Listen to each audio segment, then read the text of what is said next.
Welcome to the Deep Dives, the place where we take the most fascinating people and fields of study, smash open the source material, and give you the blueprint for what makes them tick. And today we're diving into someone who's, well, more than just a musician. Yeah, we're talking about a phenomenon, David Byrne. Exactly. If you only know him as the angular, oversized, suit-wearing frontman of Talking Heads, you're really only getting like a tenth of the picture. Mm-hmm. Our sources today cover this incredibly long creative career, stretching all the way from 1971 right up to the present. And they reveal a true polymath. We're talking singer, songwriter, musician, record producer. Music theorist, visual artist, actor, writer, filmmaker. The list just goes on. It really does. The sheer breadth of his work is just, well, staggering. So our mission today, for you, the learner, is to try and synthesize all this overwhelming, diverse output. We want to figure out what connects it all. Right. The unifying influences, the principles maybe that fuel this relentless creativity. We want to uncover that internal logic, the David Byrne blueprint, you could say, that lets him jump between, conceptual art installations and Broadway and world beat music, seemingly without missing a beat. And these aren't small side projects either. We're talking major achievements. The man has an Academy Award, a Grammy Award, a Golden Globe. A special Tony Award for American Utopia. That's huge. Oh, and of course, the Rock and Roll Hall of Fame induction with Talking Heads. It's just a rare collection of hardware, isn't it? Spanning pretty much every major artistic medium. It really proves that his deep dives, they always seem to land successfully. Definitely. Okay, let's unpack this then. Let's start right at the beginning, because David Byrne's origins, they tell us so much about that outsider perspective he carried into his art. And crucially, where that systematic, almost engineering mindset seems to have come from. Right. So he wasn't born in New York City or even the U.S., which I think surprises a lot of people who just connect him so strongly with that whole CBGB scene. Yeah, he was born David Byrne in Dumbarton, Scotland, way back in 1952. And this early life, it's just defined by movement, by transience and adaptation. His identity is really multinational. Our sources say he holds UK, US, and Irish citizenship today. Mm-hmm. His parents, Tom and Emma, they moved the family to Hamilton, Ontario in Canada just 2 years after he was born. And the sources actually detail why they left Scotland, which gives us this first hint of external pressures shaping his life. It wasn't just about economics. No, apparently there were pretty significant tensions in the extended family because his parents had an interfaith marriage, his mother was Presbyterian, his father Catholic. So right away you've got this background of difference, maybe a need to move away from friction. But the real career influence, it seems, comes from his dad. His father, Tom, yeah.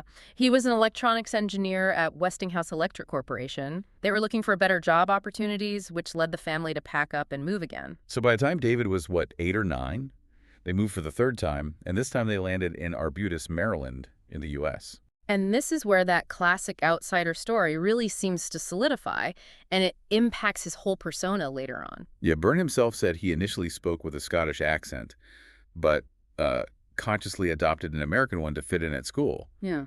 He remembered later just feeling like a bit of an outsider. That early need to observe, adapt, maybe shed one identity to kind of survive in another. Yeah. It feels like it became his creative signature, doesn't it? Totally. He's always observing systems, whether it's, American society in the film True Stories or the really complex rhythmic structures in world beat music. It's like this observational, almost ethnographic approach to life. And what's fascinating here is this almost contradictory thing about his early musical life and how it connects to his later, more conceptual work. How so? Well, he was already pretty musically skilled before high school. He played guitar, accordion. Accordion? Yeah, and violin too. But then, and this is one of history's great little ironies, he got rejected from his middle school choir. No way. Yep. The reason? Being off-key and too withdrawn. That's incredible. The future Rock and Roll Hall of Famer, kicked out of middle school choir. But okay, more importantly, this is where we see that early collision of music and engineering, right? Which feels crucial to this polymath blueprint we're talking about. Absolutely. His dad's influence, the electronics engineer, it was huge. The sources mention that young Byrne was apparently obsessed with his phonograph from age 3. Yeah. And the really key part is his father modified a reel-to-reel tape recorder so that young David could make multi-track recordings. Okay, wait, let's pause on that. Because that's not just about playing an instrument. That's about engineering the sound itself. Exactly. Modifying a reel-to-reel for multi-track use back then in the early 60s, that was, a relatively complex thing to do. Right. It means that right from the start, he was exploring music not just as performance, but as this technical structure, something you could manipulate, layer, synthesize, a conceptual system. So his musical education wasn't just scales and chords, it was technology, acoustics, layering. Precisely. He was basically a producer before he was even really in a band, which helps explain why his whole career, from My Life in the Bush of Ghosts right up to the live production of American Utopia, it's all defined by this meticulous engineering of the listening experience. Okay, so let's track that road. From this musical engineering hobbyist to the actual birth of Talking Heads. He started college, right? Rhode Island School of Design. RISD, yeah, and also the Maryland Institute College of Art. So that pull towards visual arts was there early on, but he dropped out of both. Seems like the systems of traditional education just didn't quite fit him. And there were some early bands. Yeah, a few early kind of quirky musical experiments during this time. There was a high school band called Revelation, and then a duo called Bizzotti around 71, 72. Bizzotti. Yeah, and they apparently showcased that tendency he had for mixing like high and low culture, performing weird pairings like the song April Showers alongside garage rock stuff like 96 Tears, and even Frank Sinatra tunes. Eclectic from the start. Definitely. Then the Artistics formed at RSD in 73 with Chris France, but that dissolved in 74. And that's when the legendary move to New York City happened. Byrne moved in May 74. And France and Tina Weymouth followed him in September, straight into that whole burgeoning New York punk and new wave scene. And here's that famous origin story nugget, the one that really proves how creative constraints can lead to unique results. The bass player issue. Exactly. They apparently couldn't find a suitable bass guitarist in New York for almost 2 years. 2 years. Yeah. And the sources say this logistical structural problem, just the lack of this essential component, basically forced Tina Weymouth to learn the instrument from scratch. That was a key founding moment right before their first gig in June 1975. And that absence of a traditional, maybe more technically flashy bassist meant Weymouth developed this really distinctive, often minimalist, but very melodic style. Which perfectly suited Byrne's angular, tight rhythmic ideas. So that scarcity, that constraint, it led directly to the unique sound and structure of Talking Heads, which sets us up perfectly for their main run. Right. So Talking Heads officially signed to Sire Records in November 76, and then Jerry Harrison joined in 77, completing that classic four-piece lineup. And over the next, decade and a half, they put out 8 studio albums and basically defined a whole sound. They were definitely pioneers. New wave, art punk, post-punk. Yeah. But their whole aesthetic was just radically different from the big stadium rock acts they were kind of reacting against. Totally. Their music was often minimalist, very intellectual, driven by these complex polyrhythms, really rejecting the sort of excess of the 70s rock scene. And this wasn't just critical acclaim, right? They were huge commercially. Oh, yeah. 4 albums went gold, and 2 albums, Little Creatures from 85 and Naked from 88, actually went double platinum. That's over 2 million sales each in the U.S. Which really shows that Byrne's more conceptual, maybe arty approach could translate directly into mass appeal. Definitely. And what's crucial for our deep dive here is recognizing how inseparable the visual and cinematic side was from the music, largely thanks to Byrne's stage design and his direction. Yeah, they were pioneers with music videos, too. Those creative, often weird videos were in heavy rotation on MTV back in the day. They turned album tracks into these little conceptual short films. Which immediately shows him thinking beyond just the sound, right? Bridging music and multimedia from early on. So the band eventually went on a kind of quiet hiatus in 88. Yeah. Then they officially split in December 91. Although they did briefly reunite earlier that year for that single, Sax and Violins. Right. And their legacy was really cemented in 2002 with the Rock and Roll Hall of Fame induction. They played 4 classics there: Psycho Killer, Burning Down the House, Once in a Lifetime, and Life During Wartime. A great set list. But here's where it gets really interesting for understanding the polymath Byrne.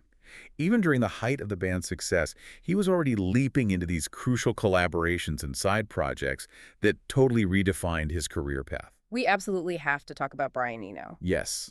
That landmark album, My Life in the Bush of Ghosts, it came out in 1981, a collaboration with Eno that spanned from 79 to 81.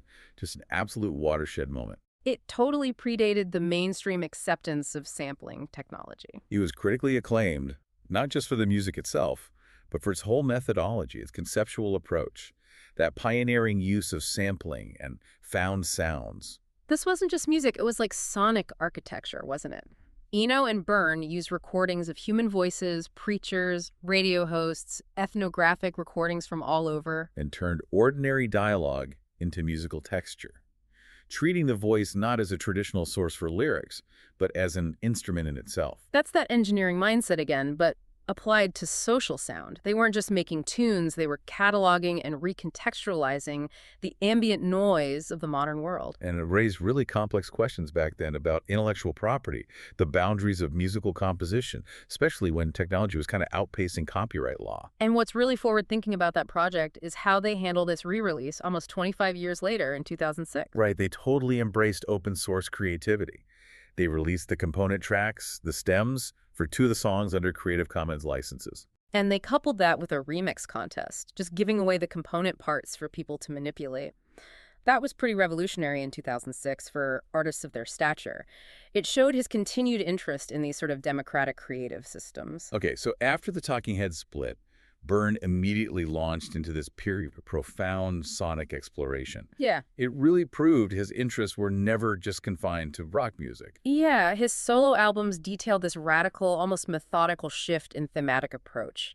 He seems to use different genres like structural frameworks for each project. The clearest example is probably Ray Momo in 1989. Just a complete departure, a major shift toward Afro-Cuban, Afro-Hispanic, and Brazilian genres. Yeah, we're talking deep dives into merengue, son cubano, samba, mambo, cumbia, the whole range. And it wasn't just like world music tourism, right? Yeah. He really immersed himself in the specific rhythmic traditions of those cultures. Exactly. It wasn't just pastiche. Our sources suggest he approached the genres with real respect, and crucially, he used authentic collaborations with masters of those styles. So he wasn't just mimicking, he was integrating, learning, using these forms to maybe expand his own structures, treating these complex rhythms as systems to be mastered.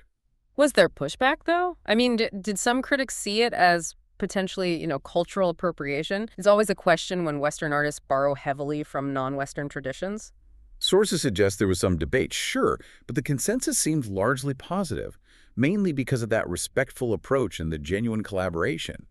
He treated it like study. Okay, then came Otto in '92. That one prominently featured a brass section. Tracks like Girls on My Mind and the Cowboy Mambo had this punchy, horns-heavy energy. He did briefly return to a more, quote, proper rock sound with his self-titled album in 1994, but interestingly, he played most of the instruments himself on that one. Which suggests maybe he found value in the control you get from that kind of self-contained system of production. Possibly. And then we jump ahead to Grown backwards in 2004. Here, he's integrating orchestral string arrangements, even operatic areas. And he reworked his electronic collaboration, Lazy, into an acoustic setting. Yeah, so this whole trajectory, it shows less of a consistent solo sound and more of like a laboratory approach to genre.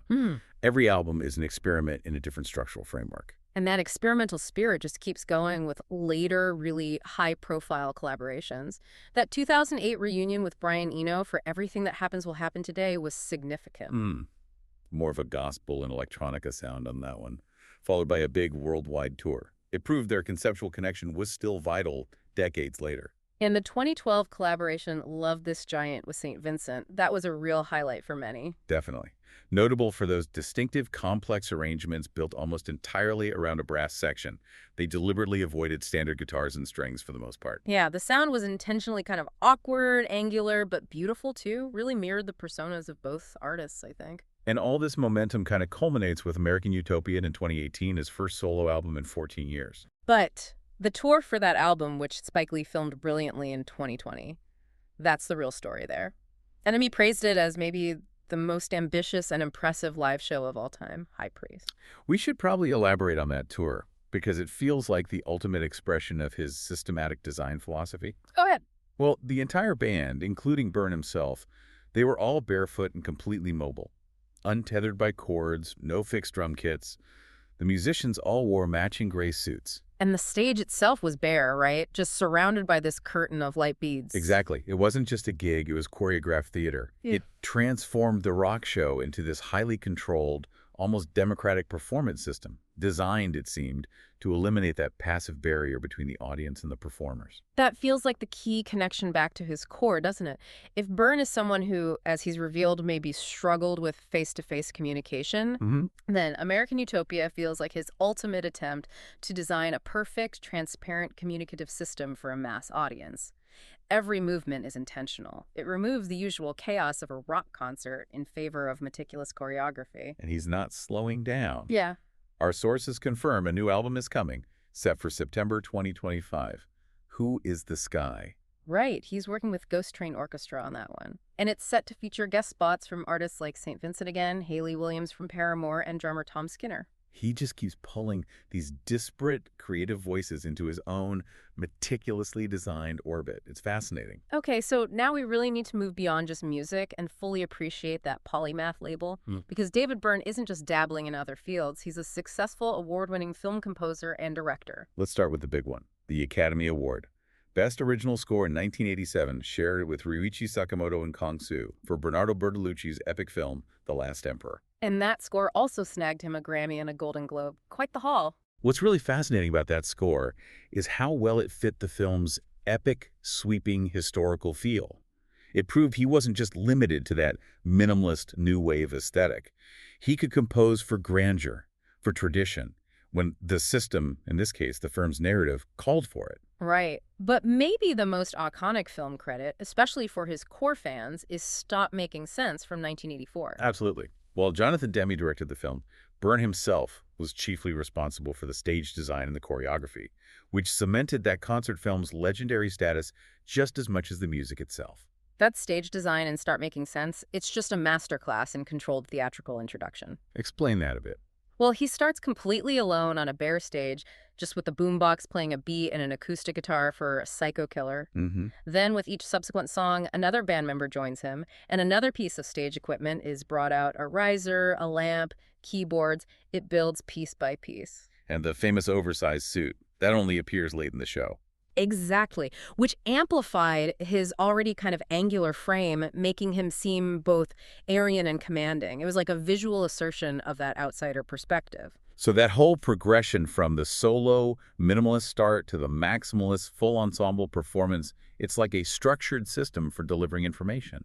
It's methodical, engineered, completely theatrical. And what's also crucial is that he didn't just score films, he made his own. His directing and writing debut was True Stories in 1986. He described it himself as a musical collage of discordant Americana. What did that discordant Americana actually look like on screen? True Stories was this highly stylized, kind of bizarre, fictional look at life in a small Texas town called Virgil. It was filled with these eccentric characters. Like the woman who never leaves her bed. Yeah, and a singing cowboy searching for love, a sort of techno-wizard, a compulsive liar.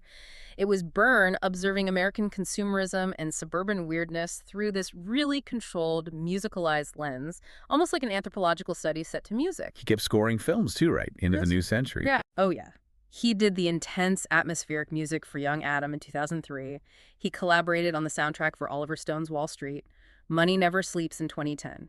And very recently, he co-wrote and sang on This Is a Life for the Everything Everywhere All at Once soundtrack in 2022. Still relevant, still contributing across different generations and film genres. Okay, let's shift gears to theater and dance, because his work there is just as prolific and, again, structurally ambitious. Back in 1981, he partnered with the renowned choreographer Twyla Tharp. He scored her ballet, The Catherine Wheel. And that work was apparently marked by its use of really unusual rhythms and lyrics. It forced the dancers to move against, or maybe interrogate, conventional ballet structures, pushing boundaries again. He also worked with some giants of experimental theater. He scored parts of Robert Wilson's massive opera, The Civil Wars. Right, the part called Music for the Knee Plays. These knee plays were described as these highly rhythmic interstitial sections, like punctuation between the opera's main acts. Again, thinking about musical architecture. And he contributed music for Wim van de Kiebus's Belgian dance company, Ultima Vez. All of this, you could argue, led towards one of his most ambitious stage projects, Here Lies Love. Right, the disco opera. Co-written with Fatboy Slim, all about the life of Imelda Marcos, focusing on her rise and dramatic fall. It started as a concept album back in 2010, and then finally, after years of development, it reached Broadway in 2023. And this brings us to a major point of conflict, actually, and it's pretty revealing.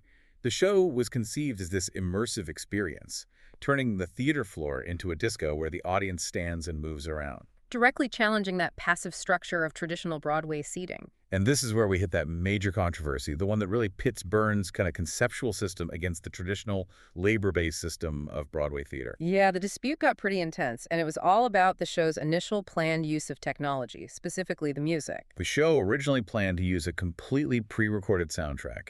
No live musicians in the pit. And Broadway's Musicians Union, Local 802 of the American Federation of Musicians, they immediately jumped on this. They called it a direct attack on Broadway audiences and live music. They saw it as a clear attempt to devalue the labor of professional theater musicians. And the creative team's initial defense, it kind of just fueled the fire. Yeah, they argued that the show's format, this disco experience, designed to feel like karaoke artistically required a pre-recorded track. They even pushed back against the union members, calling them artistic gatekeepers. So you see the tension clearly there. Byrne and his team saw the pre-recorded track as an essential structural component of their specific art form. While the union saw it as a cost-cutting move that threatened the established system of employment and the very definition of a Broadway musical. They argued that live music is fundamental to the Broadway experience. But the final outcome here is the crucial piece. What actually happened? Well, after significant public debate and pressure, the creative team ultimately changed course. They announced they would employ 12 live union musicians, including 3 actor musicians who played within the show itself. So the dispute was resolved, but it really highlights the power of those established systems, like the union, to push back against even very conceptually driven changes, especially in a traditional venue like Broadway. Okay, let's pivot now to his purely conceptual and immersive projects, because these really exemplify that engineering mindset taken to its most literal physical conclusion, like Playing the Building from 2008. Ah, yes, this was amazing. This project involved turning the Battery Maritime, building this 99-year-old ferry terminal down in Manhattan, into a playable musical instrument. How did that work exactly? The structure itself was connected electronically to a kind of modified pipe organ. It used the building's actual structural elements, beams, pipes, electrical conduits, as components of the sound-making mechanism. So people could actually play the building. Yeah, visitors could interact with customized controls connected to these elements, essentially creating music with the building itself. And this wasn't a one-off idea, was it? No, he had previously installed the same piece in Stockholm back in 2005 and later in London in 2009. Byrne's stated point behind it all was to allow people to experience art firsthand, to physically create music rather than just passively looking or listening. Breaking down that passive barrier again, redesigning the whole system of interaction. And that idea, actively engaging the audience, making them part of the system, feels absolutely central to his later career work. He continued that immersive thread with collaborations with Mala Gaunkar, the writer and former hedge fund manager who's now his fiancée. Right. They co-created Neurosociety in 2016, and more recently, Theater of the Mind in 2022. And Theater of the Mind, that transformed this huge 15,000 square foot warehouse in Denver into an experience supposedly based on his own life and perception. Yeah, these experiences use concepts from neuroscience and perception experiments to guide small groups of audience members through a constructed narrative. Again, demonstrating his preference for these highly controlled, small-scale interactive systems. And we can't forget Contemporary Color from 2015 either. Oh yeah, that was unique. He organized these big arena concerts where 10 different musical acts teamed up with 10 actual color guard groups from high schools across North America. It's such a uniquely Byrne concept, isn't it? Taking this traditional, highly structured, almost athletic form like color guard, which is all about precision, flags, rifles, synchronized movement. And elevating it, putting it on stage as a contemporary concert event alongside bands like St. Vincent and How to Dress Well. He finds the artistic potential in these highly disciplined pre-existing systems. Color guard is rigid, procedural, almost ritualistic. And by placing it next to indie bands, he forced this fascinating artistic conversation between high structure and more fluid performance. Okay, so if the last section showed him as this multimedia maestro, this next part really confirms his role as an entrepreneur and advocate, applying that same rigorous curiosity to business and even urban design. What's really interesting here is how early and proactive he was about global music advocacy and curation. Back in 1990, right as Talking Heads was winding down, he co-founded the world music record label Luaka Bop with Yael Avalev. And Luaka Bop, it initially focused on compilations of Latin American music, Right.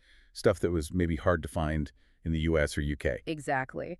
But it quickly expanded its scope to include global music from Africa, the Far East, all over, releasing artists like the legendary Brazilian band Os Mutantes, Zap Mama from Belgium and Congo, the experimental composer Tom Zay. He was basically acting as a curator, introducing these highly eclectic, often overlooked sounds and sonic systems to a Western audience. And Luaka Bop's mission wasn't just about selling records. It was about repositioning these sounds, giving them context, making them accessible. It feels like a continuation of the Ray Momo concept, but applied as a business model. He also embraced digital curation pretty early on with his internet radio station, Radio David Byrne. He still posts these monthly themed playlists. And those playlists are incredibly diverse. One month it might be African popular music, the next classical opera, then maybe obscure film scores from Italian movies. It just shows his deep, structured curiosity about all these different systems of sound and their histories. And he's also involved in the sort of nuts and bolts of the music business infrastructure. He serves on the board of directors for Sound Exchange. Right. That's the organization that collects and distributes digital performance royalties for sound recordings in the U.S. So it shows he's not just focused on the creative act, he's also engaged in trying to fix or at least navigate the economic systems that govern how artists actually get paid in this digital age. Okay, shifting to his visual and literary output. He's a legitimate visual artist, right? His work's been shown in contemporary galleries and museums since the 90s, represented by the prestigious Pace McGill Gallery. And his writing catalog is pretty extensive and varied, too. He published Arboretum back in 2006. Which was that sketchbook facsimile of his tree drawings, Yep. showing that almost scientific observational approach he takes even to natural forms, like he's diagramming them. But the real insight into his thinking probably comes from his theoretical work, especially the book How Music Works from 2012. Yes, that book is crucial. It's not just a memoir. It's this deep dive into musicology, history, sociology, acoustics. We really need to unpack some of the key arguments from that book to understand his process, I think. Okay. Well, one of the central ideas is his argument that architecture fundamentally influences musical creation. How so? He details how music written for huge, reverberant spaces like Gothic cathedrals tends to be slow, sustained, with simple harmonies, because complex, fast passages would just turn into sonic mush in that environment. Right, the reverb time dictates the tempo and texture. Exactly. Whereas music written for small, noisy clubs like punk or early rock and roll is often fast, rhythmic, and tightly controlled to cut through the ambient sound and lack of natural reverb. That's a phenomenal insight. He's basically saying music adapts organically to the physical system it's performed within. Precisely. And that connects directly back to his own life's work, doesn't it? Yeah. When he created Stop Making Sense, he meticulously designed the stage environment to facilitate the music's presentation. And when he created Here Lies Love, he designed the venue itself, the disco floor, to necessitate the specific type of music and audience interaction. The container shapes the content. He also recently published A History of the World in Dingbats in 2022, which uses those little historical, typographical ornaments and symbols, dingbats, as a framework for telling stories. Finding creative structure even in the smallest, most overlooked elements of design and communication. Typical Byrne. Okay, this brings us to his role as a cycling advocate and sort of urban philosopher. He's famously known for using a bicycle as his main way of getting around, especially in New York City. Yeah, he views it as the perfect way to observe the city's systems, its flows, and its details at a human speed. Not detached in a car, not rushed underground. And his commitment to cycling led to the 2009 book Bicycle Diaries. He detailed his observations from the saddle, using his bike journeys across various cities worldwide as this framework for cultural critique and artistic reflection. But he didn't just write about it. He applied his conceptual art approach directly to urban infrastructure itself. In 2008, he designed this series of architectural bicycle parking racks. Yes, the themed rack. Exactly. They were shaped like outlines that corresponded conceptually to the areas they were located in. So like a dollar sign round for Wall Street? And an electric guitar shape in Williamsburg, Brooklyn. He took this mundane piece of street furniture, applied localized conceptual art and humor to it, and turned it into a conversation piece. And the execution, the system behind it, was pretty ingenious, too. The sources note the manufacturer apparently constructed the racks for the city in exchange for the right to sell them later as limited edition art pieces. See? Even his civic activism has an artistic resale value and a structured business model built right in. Two of the modular letter racks are still installed outside the Brooklyn Academy of Music. Bam! And in maybe the most perfectly David Byrne moment that sums up his blend of low-key practicality and high-concept presence. The Met Gala arrival. Yep. He arrived at the 2023 Met Gala, arguably one of the world's most exclusive high-fashion events, all about grand entrances on a simple, elegant Budnitz single-speed bike. Rejecting the traditional limo system for the functional, low-impact personal system of cycling, it's perfect. Okay, now we come to what might be the most poignant personal insight offered in the sources. It relates right back to his original status as an outsider, and it feels crucial for understanding the need behind his systematic creativity. You're talking about his self-description regarding the autism spectrum. Exactly. Byrne describes himself as being on the autism spectrum. He clarifies he hasn't been professionally diagnosed, but he identifies with it. And critically, he views this condition not as a hindrance, but often as a kind of superpower. Because he feels it enables him to hyper-focus intensely on his creative pursuits, to really master the intricate details of these diverse subjects he tackles, whether it's Afro-Cuban polyrhythms or Broadway production logistics or neuroscience concepts. This feels like a major explanatory insight into his incredible drive and breadth.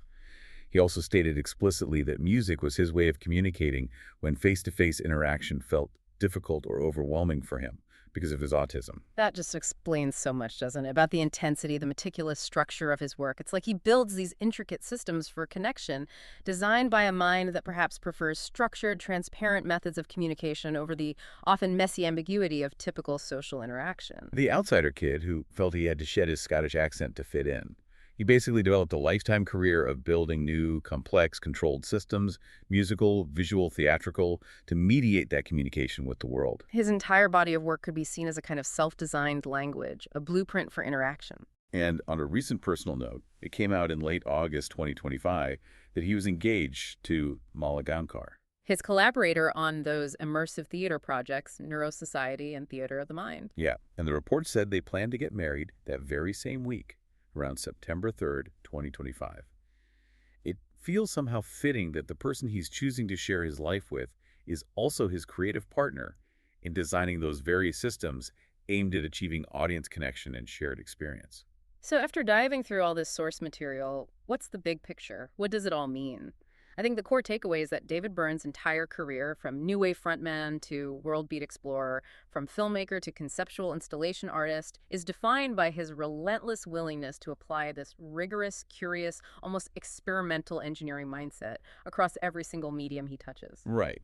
He seems to have taken the systematic approach maybe inherited from his engineer father, combined it with the need for hyperfocus driven by his self-described place on the autism spectrum, and channeled that initial psychological identity of being an outsider. And applied all of that not just to recording tape in his youth, but to social observation, to complex musical structures, visual design, theatrical experiences, even urban infrastructure like bike racks. He designs the entire experience. He doesn't just write a song.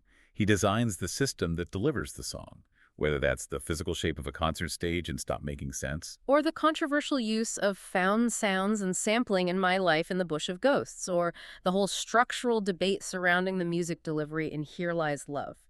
He seems to view creativity itself as a kind of problem to be solved through technical and conceptual architecture. and he never stops being the learner himself, does he? Constantly shedding one style or medium to immerse himself in and master another. His career doesn't feel like a series of unrelated projects. It feels more like a single, continuous, highly structured experiment in controlled communication. And this raises a really interesting final thought for you, the learner, to consider. Given his personal insight that music was his primary way to communicate when face-to-face interaction felt difficult. Think about how his most ambitious live and immersive theater work, things like the universally hailed American Utopia or the deeply personal Theater of the Mind, how these might represent the ultimate culmination of his life's work. Did the man who perhaps struggled with direct, spontaneous social connection find his highest, most effective form of connection by actively redesigning the audience experience itself? turning potential chaos into controlled, shared, beautiful structure. Maybe his art isn't just art. Maybe it's the ultimate systematic blueprint for how to bridge that gap between the internal self and the external world. Something to think about. Thank you for joining us on The Deep Dive.